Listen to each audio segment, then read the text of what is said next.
Hey, Strummer Dundee here, and this is what I learned by participating in Video Everyday April 2017.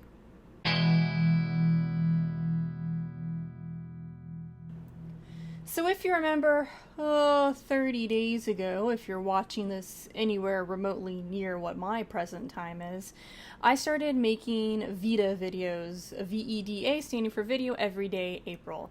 I started on April 1st. I had literally heard of it that day and decided to try to make a video every day for the month of April.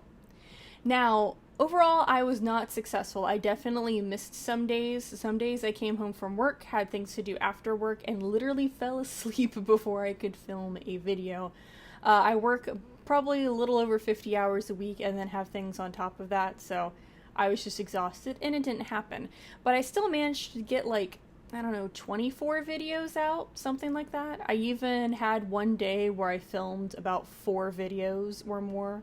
4 or 5 videos all in that one day, and then spaced them out over a little while afterward. So I did a lot of videos. I did way more videos during the month of April than I have ever done during one month. In fact, I think I did more videos in April than I have done in entire years in the past. So overall, here are some things that I learned from the experience. One thing I definitely learned is that consistency is the best. It's wonderful. You may be sick of actually seeing the backdrop behind me.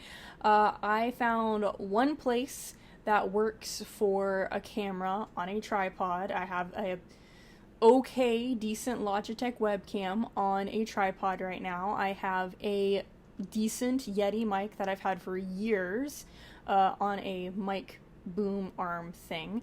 I have a window, and when I was filming at night, I had an overhead light and then my kitchen light, which comes from that way.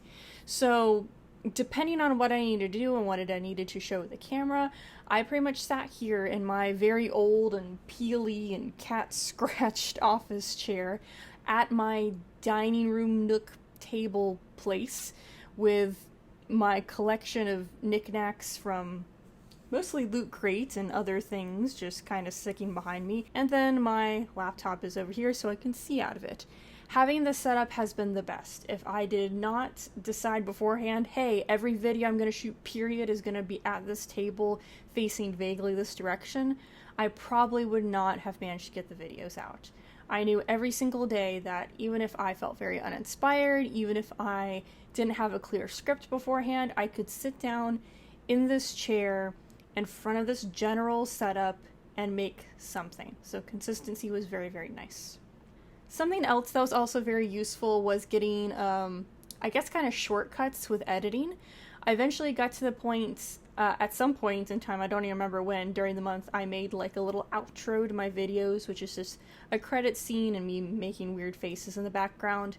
And eventually, because I edit in iMovie, that's all I got right now. Because I edit in iMovie, I would just get to the point where I just left my outro in there. I haven't even saved it as a separate file. I really should at some point. But I would just leave my outro in there. I would leave my little title card in there. Usually with the same music. I have switched the music up a little bit for the little beginning sequence. And I would just leave it there. And whenever I had a new video, I would drag the footage over, delete the old footage that made up the bulk of that video. I'd still have the same intro and the same outro, and I would just change the title on both. And that would be it. It made editing very, very quick. Something else that also helped was getting a clear idea of when I was going to make mistakes and that I would have to edit around. So I quickly was able to kind of streamline the editing process. I knew whenever I saw really long gaps in the audio, the volume levels, that was me thinking or me fumbling around or me messing with the camera, and I could go ahead and cut big chunks of that out because I didn't need that. I knew it wasn't going to be very useful. I also got better, when I was filming, making mistakes, I would just take a deep breath and start over again, and I knew taking that long breath would make a nice gap in the audio that I could visually see, and that I would know I could cut around it. It also gave me a chance to experiment with how to insert other things. I haven't used iMovie very much. I actually learned, I guess I was trained technically to edit on Final Cut Pro in high school, and I got pretty darn good at editing in Final Cut Pro actually, but I've never been able to edit on Final Cut Pro ever again because it's expensive and Macs are expensive, and I have a very, very cheap, very, very weak MacBook Air that I was only able to get due to a college student discount. So I have, never really been able to use my Final Cut Pro skills, and they're probably very old now since that was almost 10 years ago when I went to high school. So it's nice to be able to have some shortcuts if you're editing a video every single day. One other thing that I really kind of came to terms with, or became more okay with, I guess, this month, is just how I look on camera. I've talked to many people in real life who are always like, I want to make YouTube videos, but I don't like how I look, or I can't stand to look at my stupid ugly face while I'm editing, or my voice is going to get so irritating. Yeah, I'm right there with you. I filmed this month right after I got home from work, and I work at a high school, so imagine being at work from about 6:30 in the morning to 3:30 in the afternoon, having a 30-minute drive home, and then sitting down to film a video before or after managing to make dinner or relax at all or decompress at all. I probably didn't look great. I've filmed videos with pretty much no makeup on. I filmed videos like right after getting a shower and my hair's still wet. It was just whenever I could sit down and make a video. Now moving forward, I'm probably going to try to have a lot better like production quality and look a little bit nicer, and maybe have like a real backdrop instead of random boxes behind me at some point, or real lighting instead of hoping on the whims of Florida sunlight, going behind clouds or not behind clouds. But it was nice not to have that excuse. It's like, yes, you might look like crap some days. Too bad, you still gotta put a video out. So I felt that was a nice push. And I've told that to people who have since talked to me, like, I really want to make videos, but I don't know, I don't want to be in front of a camera. Just do it. It's okay. Most people aren't used to seeing their faces talking at them.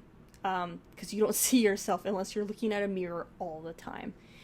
And of course it's going to be weird. It's going to be weird. People do not look at their own faces all the time, so they see the errors, they see what's wrong with them, they notice things, they're able to look in and stare at themselves for as long as possible, especially if you're editing video of yourself, or editing photos, stills of yourself.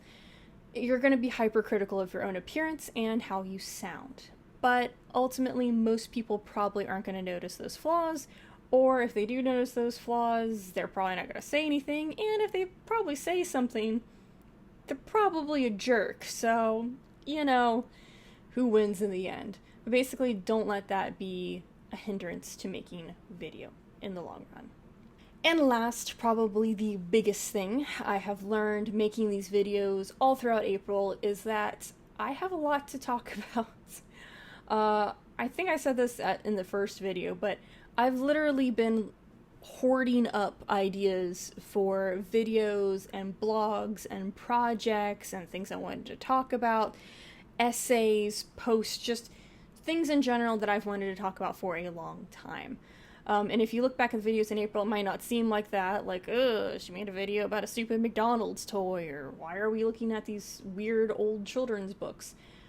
Okay, well, some of those things I just happened to do in April because they were quicker than some of the other videos I would like to do. But I do have a lot of things I want to talk about, and a lot of series that I've planned out. I've planned out just long, involved YouTube series that would last months if I did them properly. And I would never do them because it's like, well, no one wants to watch it, or I don't have enough time, or I'm so tired, there's no way I can make a video. Well, now I know that's not true. It's very possible to make a video. I'm a lot better at editing. I'm getting a lot better at file management and things like that. I'm getting a lot better at lighting. I'm getting a lot better at sound. I'm getting better at everything. So, joke's on you. There's going to be way more videos after April. I highly recommend participating in Video Everyday April, or Video Everyday of whatever month you want it to be. If you want to have it be VEDA, Video Everyday May, go for it. If you want to do Vlogoween, where you make a vlog every day in October, go for it. If you want to do Vlogmas, which is, video every day during Christmas time or in December, I don't actually know the rules of that one, whatever, I highly recommend go for it. Turns out most people usually probably won't care what you put on the internet. If they do, it's probably not going to be that negative. And if it is negative, again, they're probably jerks for saying something like that. So keep that in mind. Continue to grow, accept criticism, be your own person. Remember that we are just, a bunch of flesh monkeys on a rock in outer space, and we should all really just relax. And I'll see you in another video in May.